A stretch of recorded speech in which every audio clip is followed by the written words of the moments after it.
कृष्णा। आप सभी को महापर्व छठ पूजा की हार्दिक शुभकामनाएं। आइए जानते हैं छठ पूजा की महिमा।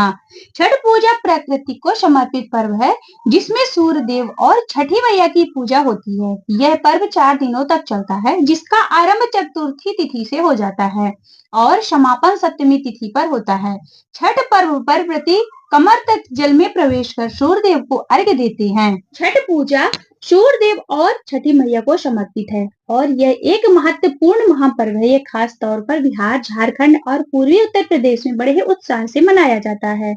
इस पर्व में महिलाएं व्रत रखती हैं और सूर्य देव को अर्घ्य देती हैं। छठ पूजा का पर्व कार्तिक माह के शुक्ल पक्ष की षष्ठी तिथि को मनाया जाता है। इस साल 2024 में षष्ठी तिथि का आरंभ 7 नवंबर दिन गुरुवार रात्रि 12:41 पर शुरू होगा और 8 नवंबर दिन शुक्रवार के रात्रि 12:34 पर समाप्त होगा। ऐसे में उदय तिथि के अनुसार छठ पूजा का पर्व 7 नवंबर दिन गुरुवार को मनाया जाएगा।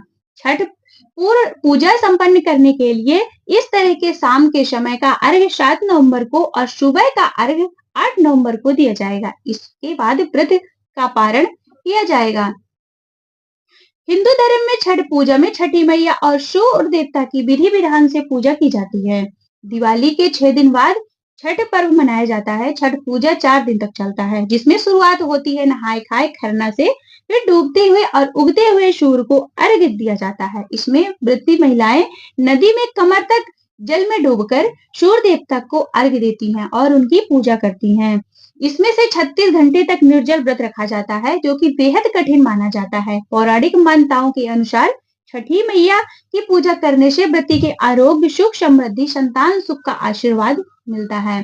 छठ पूजा के लिए नहाय खाए से प्रक्रिया कार्तिक महीने के शुक्ल पक्ष की चतुर्थी तिथि से शुरू हो जाती है। छठ पर्व मुख्य रूप से षष्ठी तिथि को किया जाता है लेकिन इसका आरंभ नहाय खाए से होकर यानी छठ पर्व की शुरुआत पहले दिन व्रती नदी में स्नान करके भात, कद्दू की सब्जी और सरसों का साग एक समय खाते हैं और दूसरे दिन खरना किया जाता है जिसमें शाम के समय व्रती गुड़ की खीर बनाकर छठ मैया को भोग लगाते हैं और पूरा परिवार इसी प्रसाद को खाता है।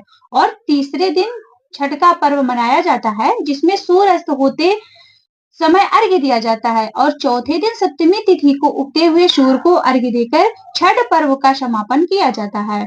नहाय खाए 5 नवंबर 2024 छठ पूजा के पहले दिन श्रद्धालु नदी या तालाब में स्नान करते हैं और केवल शुद्ध और सात्विक भोजन ग्रहण करते हैं। 6 नवंबर 2024 को खरना, दूसरे दिन व्रती इस दिन भर उपवास रखते हैं और शाम को पूजा के बाद प्रसाद के रूप में गुड़ की खीर, रोटी और फल खाते हैं। तीसरे दिन संध्या अर्घ्य 7 नवंबर 2024 व्रती सूर्यास्त के समय नदी या फिर तालाब के किनारे जाकर सूर्य देव को अर्घ्य देते हैं और यह छठ पूजा का सबसे महत्वपूर्ण दिन होता है। प्रातःकालीन अर्घ्य 8 नवंबर 2024 यानी चौथे दिन उगते हुए सूर्य को अर्घ्य दिया जाता है जिसके बाद व्रती अपना व्रत तोड़ते हैं और प्रसाद ग्रहण करते हैं।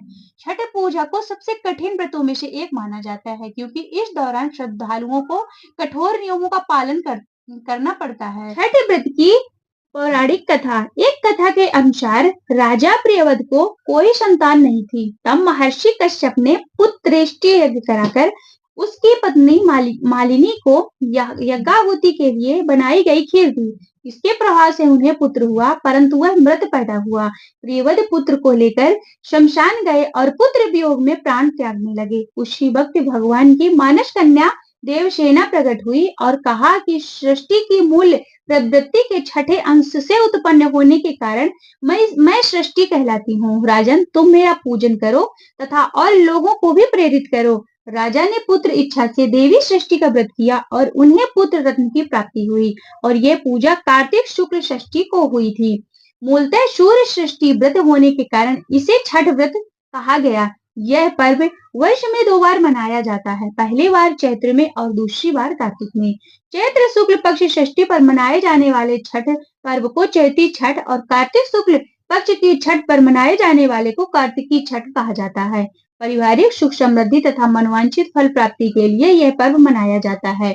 इस पर्व में स्त्री और पुरुष समान रूप से मनाते हैं जाता है। एक पौराणिक लोक कथा के अनुसार लंका विजय के बाद राम राज्य की स्थापना के दिन कार्तिक शुक्ल षष्ठी को भगवान राम और माता सीता ने उपवास किया और सूर्य देव की आराधना की। सप्तमी को सूर्योदय के समय पुनः अनुष्ठान कर सूर्य देव को का आशीर्वाद प्राप्त किया। मानता है कि छठ पर्व की शुरुआत महाभारत काल में सबसे पहले सूर्यपुत्र कर्ण ने सूर्य देव की पूजा से शुरू की थी। कर्ण भगवान सूर्य का परम भक्त था। वह प्रतिदिन घंटों कमर तक पानी में खड़े होकर सूर्य देव को अर्घ्य देता और सूर्य की कृपा से वह महान योद्धा बना।